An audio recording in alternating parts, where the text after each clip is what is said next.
Сәлеметсіздер ме балалар? Бүгінгі сабаққа қош келдіңіздер. Сабағымызды бастамастан бұрын Зерек бала 2 каналына тіркеліп, колокольчик басып қоюды ұмытпаңыздар. Бүгінгі сабақ сіздермен 109-шы сабақ сан есім тақырыбын жалғастырамыз. Олай болса, 26-шы тапсырма ертегіні оқы. Түйе мен түлкі. Түлкі тоғайда түйені көреді. Денесі ойқы-шойқы, олпы-солпы екен. Осыдан бірдеңе түсіп қалар деп алыстан аңдып жүреді. Бір күні түйе өзеннің арғы жағына өтеді. Оны бақылап тұрған түлкі: «Уа, түйе, су терең бе екен?» деп сұрайды. «Терең емес, тізеден ғана келеді», дейді түйе. «Тізеден ғана болса, таяз екен» деп түлкі түйе жаққа өтпек болады. Суға түседі де арғы жағаға бет алады. Өзеннің ортасына да жетпей, бір батып, бір шығып, қақалып-шашалып, суға тұншыққан түлкі түйеге айғай салады. «Тізеден дегенің кәне, мен батып барам ғой. Сенің тізең мен менің тізем бірдей ме? Әлін білмеген әлек деген осы», дейді түйе. Мәтін Қазақ ертегілер кітабынан алынған. Балалар, енді осы мәтінге байланысты сұраққа жауап берейік. Ертегі мазмұны бойынша бір-біріңе сұрақ қойыңдар. Бірінші сұрақ: түлкі түйеден нені сұрайды? Жауабы: түлкі түйеден судың тереңдігін сұрайды, иә? Екінші сұрақ: түйе түлкіге не деп жауап береді?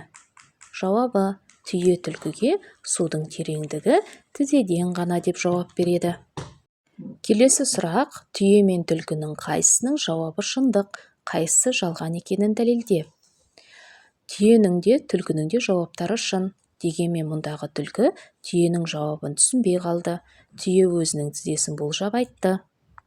Ал түлкі болса, оны өз тізесімен тең деп ойлап қалды және осыны түсінбей суға батып кете жаздады. 27-ші тапсырма мәтінді көркем жаз. Сайсан көлі Шығыс Қазақстан облысында орналасқан. Көлдің ұзындығы 100 километрден асады. Тереңдігі 8-9 метр. Мәтін Қазақстанның өзен көлдері кітабынан алынған. Балалар, сан есімдерді табыңыздар, олардың қай сөзбен байланысып тұрғанын айтыңыздар дейді. Бұл жердегі сан есімдер 100 және 8-9 деген сандар, иә? 100 саны километрден сөзімен байланысады, ал 8-9 сөзі метр сөзімен байланысады. Олай болса, 28-ші жаттығуға назар аударыңыздар. Шығармашылық үзіліс. 28-ші жаттығу: жағдаятты оқып, сұрақтарға жауап бер. Серік достарымен бірге ауыл сыртындағы бұлаққа келді. Ол бұлақ көзін шөп, шалам, босаған ыдыс және қоқыстар басып, бітеліп қалғанын көрді. Сұрақтар: балалардың әрекеті қандай болмақ?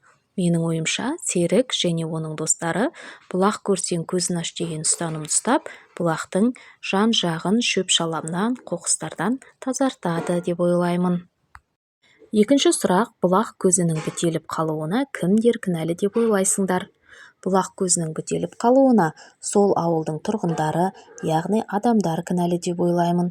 Себебі бұлақ көзін бұндай қоқыстармен тек адамдар ғана ластай алады. Жануарлар мен жәндіктер бұлақ бетін ластай алмайды деп ойлаймын. 29-ші жаттығу: ойлан тап. Бір топ бала тоғаннан 15 балық ұстадық. Бөліскенде оларды тиді әркімге 3 балық. Сынайын бір ал сені, бала саны қанша еді? Жұмбақтың авторы Сұлтан Қалиев. Балалар, бала саны 5 болған. Балалар, осымен біздің бүгінгі сабағымыз аяқталды. Сабақ сіздерге түсінікті болды деген ойдамын. Егер де сабақ түсінікті болса, лайк басып, сұрақтарыңыз болса, комментарий бөліміне жаза өтіңіздер. Міндетті түрде жауап қайтаратын боламын. Олай болса, келесі сабақта кездескенше сау саламатта болыңыздар.